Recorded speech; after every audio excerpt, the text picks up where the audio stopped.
Hai, perkenalkan nama lengkap saya Purnita Ito, NPM 1218009. Saya mahasiswa Universitas Timur, program studi agribisnis semester 5. Baik, di sini saya akan menjelaskan teori Hackers-Ollin. Yang pertama, teori HO atau Hackers-Ollin merupakan model matematis perdagangan yang dikembangkan oleh ahli ekonomi asal Swedia, yaitu Eli Hackers dan Bertil Ollin. Model ini didasarkan dari teori keunggulan komparatif David Ricardo dan memprediksi pola perdagangan dan produksi berdasarkan jumlah faktor suatu negara. Inti dari teori ini menyatakan bahwa suatu negara akan mengekspor produk yang menggunakan faktor yang murah dan berlimpah dan mengimpor produk yang menggunakan faktor langka. Selanjutnya, kelemahan HO atau Hackers-Ollin, yaitu yang pertama, asumsi bahwa kedua negara menggunakan teknologi yang sama dalam memproduksi adalah tidak valid. Fakta yang ada di lapangan negara sering menggunakan teknologi yang berbeda. Yang kedua, asumsi persaingan sempurna dalam semua pasar produk dan faktor produksi lebih menjadi masalah. Hal ini karena sebagian besar perdagangan adalah produk negara industri yang bertumbuh pada diferensiasi produk dan skala ekonomi yang belum bisa dijelaskan dengan model faktor endomen HO atau Hackers-Ollin. Yang ketiga, asumsi tidak ada mobilitas faktor internasional.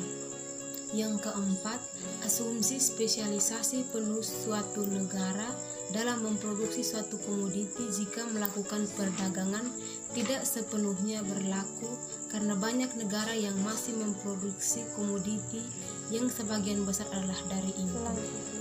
Tabel perbandingan proporsi faktor produksi, di mana ini adalah analisis manfaat dari perdagangan internasional berdasarkan teori Hackers-Ollin. Dari tabel tersebut menggambarkan analisis manfaat perdagangan internasional yang masing-masing negara berdasarkan teori HO atau Hackers-Ollin. Tabel tersebut disusun dengan menggunakan asumsi 2-2-2, yaitu 2 negara, 2 komoditi, dan 2 faktor produksi. Dari tabel tersebut, kita mendapat gambaran tentang penggunaan asumsi teori HO atau Hackers-Ollin. Yang pertama, perdagangan internasional terjadi antara 2 negara, yaitu Indonesia dan Korea. Yang kedua, setiap negara memproduksi 2 komoditi yang sama, misalnya 300 sepatu dan 90 televisi. Yang ketiga, setiap negara menggunakan 2 jenis faktor produksi, yaitu labor dan kapital dengan jumlah proporsi yang beda. Kurva perbedaan harga produksi. Pada gambar perbedaan harga produksi ini memberikan penjelasan bahwa untuk isokuan 300 sepatu dalam proses produksi labor intensif di Indonesia menyinggung isokos 900 pada titik A, sehingga proses produksinya itu 300 unit sepatu yang labor intensif akan mengurang karena jumlah faktor produksinya atau labor mini yang dimiliki Indonesia yang relatif lebih melimpah dan murah sehingga unit biayanya $2,66. Sedangkan di Korea isokuan 300 sepatu dari produk labor intensif menyinggung isokos X900 pada titik B sehingga proses produksi 300 unit sepatu yang labor intensif akan mahal karena jumlah faktor produksi atau labor mini dimiliki oleh Korea yang relatif lebih sedikit dan murah sehingga unit biayanya menjadi $10.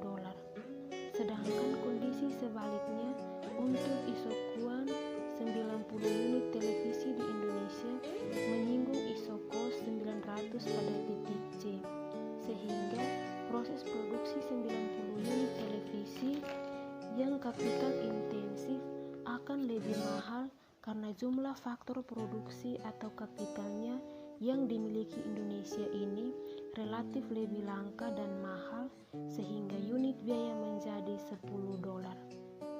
Sebaliknya, di Korea Isokwennya itu 90 televisi dengan proses produksi kapital intensif menyinggung iso kos $800